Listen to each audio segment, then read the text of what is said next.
She walked out at 6:15 in the morning and vanished. No witnesses, no cameras, no trace. Welcome to Null Evidence. The events in this story are real. In the time it takes to make a cup of coffee, a 16-year-old girl was erased from existence. We are often told that in our modern world, it is impossible to be invisible. Cameras watch the streets, phones track our movement, and digital footprints follow every step we take. Yet the most dangerous predators do not chase. They wait. And on that cold morning, someone was already waiting. It was a Tuesday. The sun had not yet risen, and the air carried the quiet chill of early dawn. Inside a peaceful suburban home, a young student was preparing for her day. Books were packed into her backpack, shoes tied, routine movements carried out with the comfort of habit. She had no idea this would be her final morning. To her, it was simply another ordinary day beginning. Her plan was simple. She would walk to the station, catch the train, and go to school. She had followed this same path hundreds of times before. The streets were quiet, the neighborhood still asleep, and there was no reason to be afraid. At 6:15 in the morning, she stepped outside, locked the door behind her, and walked toward the street without looking back. It was the last time anyone who loved her would ever see her alive.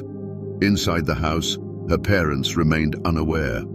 They expected her to arrive at the station, to sit in her classroom, to return home in the afternoon, just like every other day. Life moves forward based on these small moments of trust. We believe the people we love will reach the places they are going. We assume the ordinary will remain ordinary.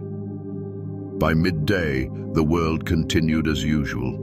People went to work, trains ran on schedule, and students filled their classrooms. But something was wrong.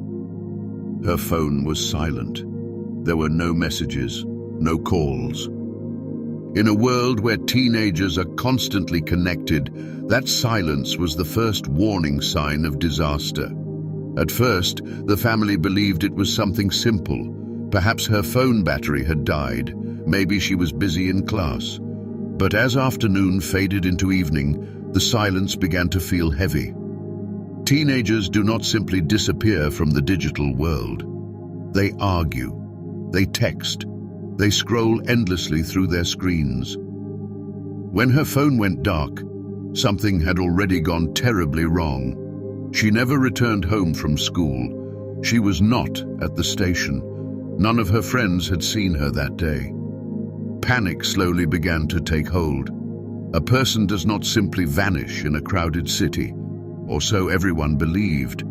Yet someone had discovered the only 90 seconds in that entire city when no one was looking. When darkness fell, the police were called. Officers searched the streets under the yellow glow of the street lamps. Flashlights swept across sidewalks and quiet corners. Every shadow seemed threatening. Fear began to spread through the neighborhood. Inside the home, her bedroom stood empty. Her school bag was gone, but the rest of her life remained behind. Books on her desk, clothes in her closet, dreams still hanging in the air of a room she would never enter again. It was as though she had slipped through a gap in the world. The following morning brought the worst possible discovery.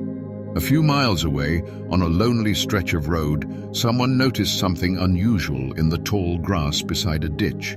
A spot of color that did not belong there. It was her.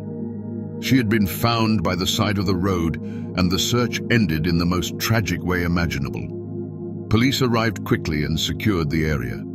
Flashing blue and red lights reflected against the surrounding trees as investigators stepped carefully through the scene. Yet almost immediately they realized something was terribly wrong. There was no struggle, no blood, no signs of a fight.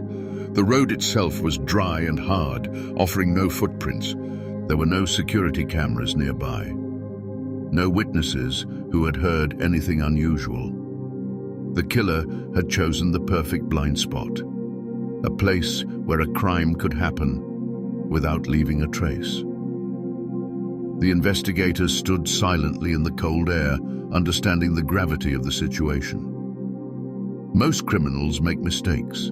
They leave behind hair, fingerprints, fibers, or witnesses. But this killer had left nothing. Whoever had done this seemed almost like a ghost. For hours, the forensic teams combed through the grass on their hands and knees, searching for anything that might have been overlooked. A cigarette butt, a button, a piece of thread, anything that could offer a clue. Yet the ground remained silent. The emptiness of the scene told its own story. This was not a crime of panic or sudden impulse. Whoever had done this had studied the routine and exploited it. The road where the body was found was not a place where people lived.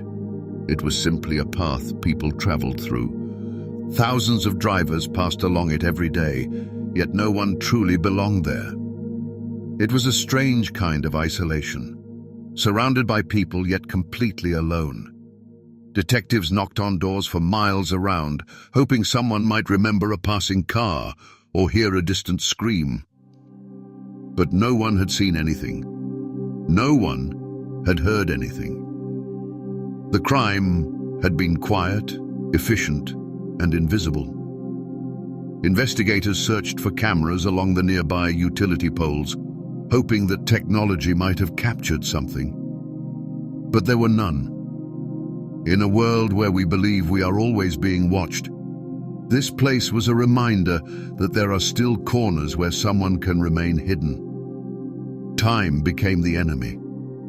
Without witnesses or clear evidence, even the timeline of the crime remained uncertain. Every hour that passed made the trail colder. Back at the police station, the investigation board remained almost empty. Detectives knew where the girl had disappeared and where her body had been found. Everything in between remained a mystery. The lead detective sat at his desk late into the night, exhausted.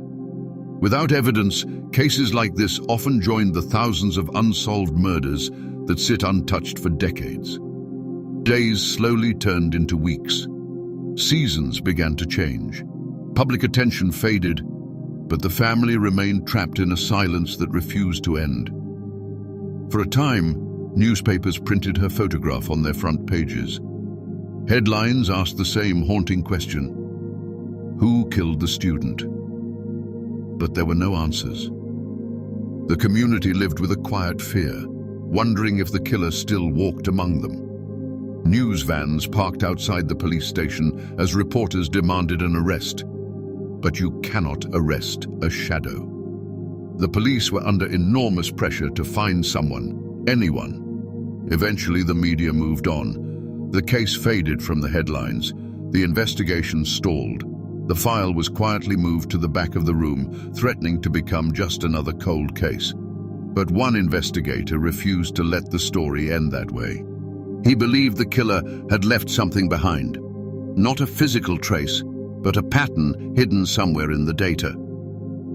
The investigation began again from the beginning. Instead of focusing on the body, detectives looked at the map. They studied the route from the girl's house to the station. They erased their assumptions and started with the only thing that cannot lie: data. They rebuilt the timeline of her morning, second by second. When they examined the network of cameras across the area, they found something strange.